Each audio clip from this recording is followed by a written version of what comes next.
I wanted to record this commentary sooner, but of course I got sick again, so I'm still recovering from that, and if I sound a bit stuffy, it's because I am.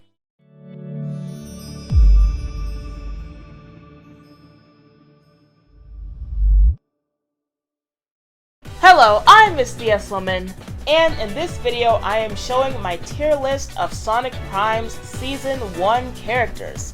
Full disclosure, because there's a lot that went into making this list, I recorded a video of myself creating this tier list off the cuff, and I do not like the way that it turned out at all. I feel like I was rambling the whole time and I wasn't very cohesive.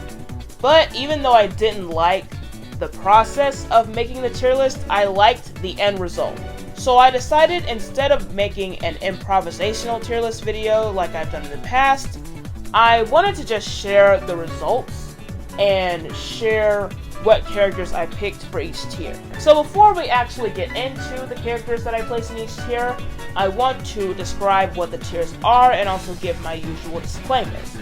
So the tiers that I have are BOOO, You Didn't Do Much to Be Honest, More Lore Needed, Jolly Good Show, and Intense Sitcom Applause. I'm going to describe them from the lowest rank to the highest rank. So with BOOO, there's not much to explain, just and that's really all there is to it. BOOO is reserved for the characters that simply just didn't do much for me.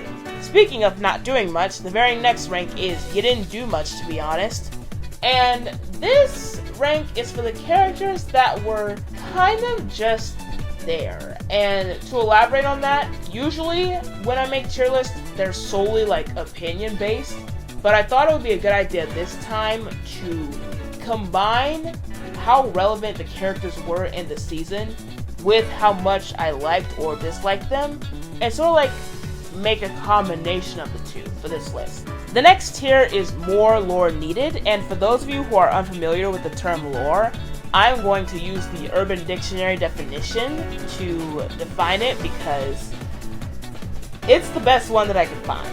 So the Urban Dictionary defines lore as the collective narrative / story of a fantasy universe, aka something you'll never learn in its entirety. So this tier is reserved for characters that are enjoyable on the show and are prevalent, but we don't really have a lot of information about them, and having some more lore or context would make them more interesting. So the next tier is Jolly Good Show, and if you all have watched regular show at all, you may remember that the character Pops always says Jolly Good Show. And this tier is reserved for the characters who did indeed put on a jolly good show. They did what they needed to do. They served their purpose for the season. And the top tier is Intense Sitcom Applause, and this is a reference for whenever you're watching a sitcom and like one of the main characters comes on and there's like a huge extra audience applause for them. That is the feeling that I get, and I hope you all are getting, when these characters are shown. Now, for my disclaimer, even though yes, I am combining my own opinion with how prevalent each character was in the season, this is still an opinion-based tier list, so I just want to say that I'm not saying I have the right opinion on these characters or that you have to agree with my opinions, but they're just my opinions. With that being said, that's enough yapping out of me, and let's get into the tier list.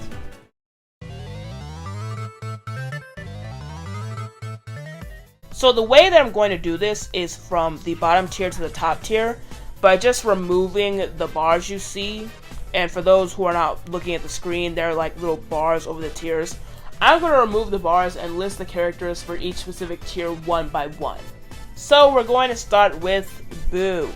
And the characters that I have on BOOO are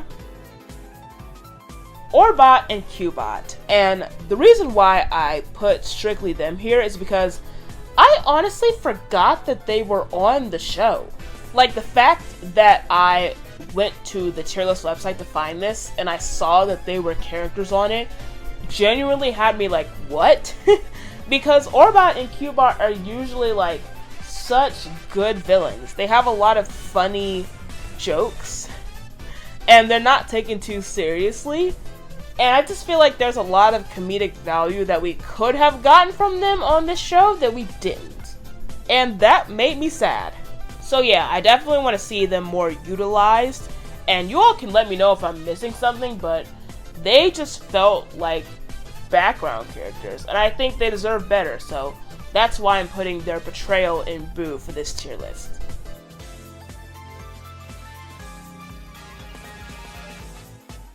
That's a pretty short section because I didn't have too much to say about that.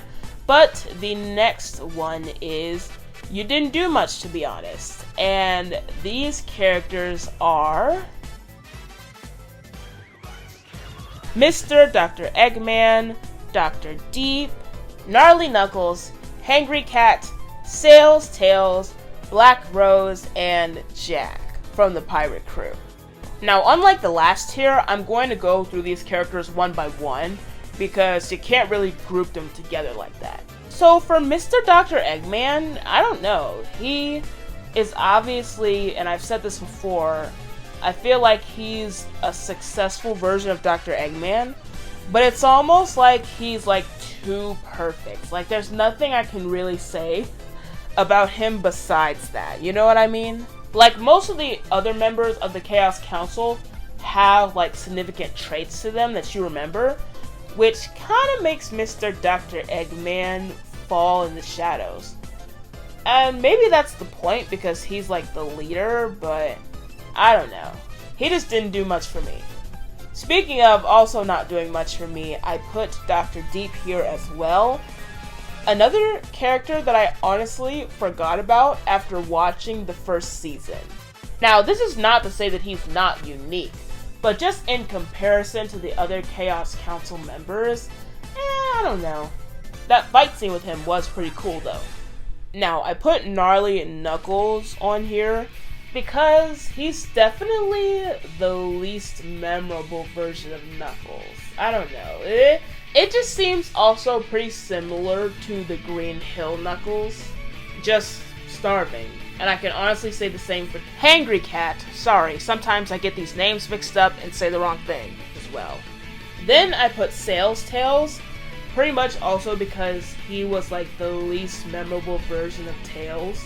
I feel like all the other versions of Tails like had something special to them, and I wasn't getting that from Sails Tails, I'm sorry. Nor was I really getting it from Black Rose. But that moment where she ran into Rusty Rose was interesting. And then Jack is pretty much just, from what I see, another background character. He didn't really have too many lines, so I just put him in You Didn't Do Much because he literally didn't. And I want to address this in an editor's note before someone comments it or something like that. I am aware that Jacksepticeye voices this character, okay?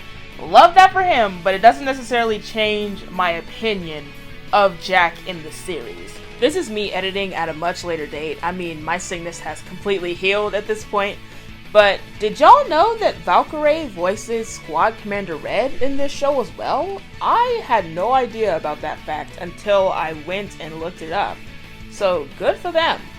Also, I refer to Jack and like Squad Commander Red. I use the same name for both of these characters interchangeably. So when I say Bunny Bones in this video, I am referring to Squad Commander Red. Just to clear up that confusion. Alright, so the next tier is more lore needed. And the characters that I placed in this tier are Dr. Don't, Green Hill's Eggman, Knuckles, Rouge, Shadow, Renegade Nux, Rebel Rouge, Baton Rouge, and Catfish, along with Bunny Bones. I liked the angsty teenage character of Dr. Don't, and I would be interested in seeing more of him and his angstiness throughout the show. As for like the Green Hill people on this list, I can pretty much say the same thing about all of them. I mean, they're established characters in the franchise, some of them are fan favorites, and it would just be nice to see more of them and the role that they play. Especially Knuckles, because I low-key feel like Knuckles got like little to no screen time compared to everyone else in Green Hill. But you know who really didn't get screen time? Shadow. And I think that was intentional because they're going to bring more of him in Season 2, so I'm looking forward to that. And then I'm really interested in Renegade Nux and Rebel Rouge as leaders of the revolution. I want to see how they come together and bring this about and what their relationship with Sonic will look like, because 9 is getting in the way of that for sure. And we're going to get to 9 later, don't worry. And then Baton Rouge feels like the backup leader of the pirate crew to me, which is why I placed her in more lore needed. I wonder if Knuckles the Dread loses his mind like it was sort of hinted, will she take over? And then I put Catfish there because the name was iconic and he seems like a really nice guy who knows how to run the boat. And then Bunny Bones, out of the background characters, is the more vocal one, and she seems to really know how to fight, so I'm interested in seeing if they elaborate on her character in the future. Now, on the second to last tier, we have Jolly Good Show, and the characters that I placed in this tier are Dr. Babble, Mangy Tails, Amy Rose, Dennison 1998, Green Hill Tales, Dr. Dunnett, Prim Rouge, Thorn Rose, Knuckles the Dread, and of course my boy Big the Cat. Dr. Babble was definitely the most interesting member of the Chaos Council to me. That fight scene with his robot in the very beginning, as I said earlier, he's a menace, and I know that he will continue to be one. I found Mangy Tails to be really adorable, like acting like an actual canine. And I thought it was really cool how Sonic taught him to fly with his tails in the end. So even if he's not very relevant in the next seasons to come, I definitely feel like he served his purpose. And that's sort of the difference between Jolly Good Show and More Lore Needed. I feel like the Jolly Good Show characters served their purpose while they were at the season, whereas the More Lore Needed characters, I feel like they need a little bit of an expanding in the second season to get the audience to really connect with them. And then Dennison 1998 was the first character that Sonic ran into that he recognized in New York City. So I definitely feel like that purpose was served. I mean, you usually see Big from Green Hill being very jolly and easygoing, but Dennison was pretty scared and didn't really want to interact with anybody, so that really pointed out the contrast in between the two worlds. As for both Amy and Tails, the episodes with 9 and Thorn Rose pointed out a lot of contrasts in their characters, and it really showed Sonic learning a lesson about appreciating them and his friendship with the two of them. So that's why I put them on Jolly Good Show. Dr. Dunnett was also just a really funny character to me. I love like him having a cane with tennis balls on it and just being a grouchy old eggman. I thought that was a nice detail. Prim Rouge and Thorn Rose really made the Boss Gets Maze for me. The conflict between those two characters really sold what that lesson was supposed to be for Sonic. Prim Rouge was really the one taking charge and being the leader, which I'm surprised, and as I said earlier, I'm surprised to see Rouge in so many leadership positions. I keep saying as I said because I'm referencing my breakdown videos in case this is like the first thing you're watching from me. And I will also link that in the top right corner and the description.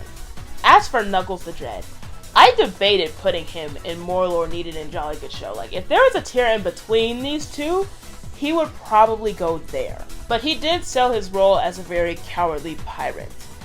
And last but not least, we have Big the Cat, of course, just being in the background, somehow always ending up in Sonic's mess with Froggy.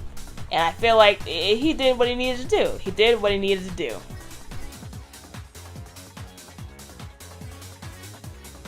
Last but not least, we have intense sitcom applause. And the characters that made it in this tier are Rusty Rose, Tails 9, and of course Sonic the Hedgehog. I'm going to go in reverse order for this. Sonic, I don't really think that needs much explaining. I mean, he's literally the protagonist. I really like this version of Sonic. From what I see on Twitter and stuff, other people really like it too. And he is the one that just keeps the show going. Like, I can imagine if Sonic Prime were a sitcom, he would show up and there would be like an intense applause. The reason why I put 9 in intense sitcom applause is because he is such an interesting take on Tails. And a lot of people are interested in his character. I'm not really sure what direction 9 is going to go in yet. He can either fight with Sonic or against Sonic. It's not really super clear right now, and I think that's really interesting. I am eager to see what happens with 9 in the future. And as for Rusty Rose was just a phenomenal villain in my opinion. Like, she was a real threat, and the fact that she was hollow and heartless and Birdie was placed in her chest, oh man, that there is just a lot that gets to you with that. And I'm not sure if she's like a fan favorite villain at the moment, but she was definitely my favorite villain. Also, the fact that she works so closely with the Chaos Council is really interesting. I don't know what's gonna happen in the future. Hopefully, she stops being corrupted. I don't know a better way to say that. But with that being said, this is the result of me making my Sonic Prime character tier list. I'm much more satisfied with the way I explain things in here than I am in my off-the-cuff video, so I hope you all appreciate that and understand it as well. Thank you so much for watching, and have a good time wherever you are.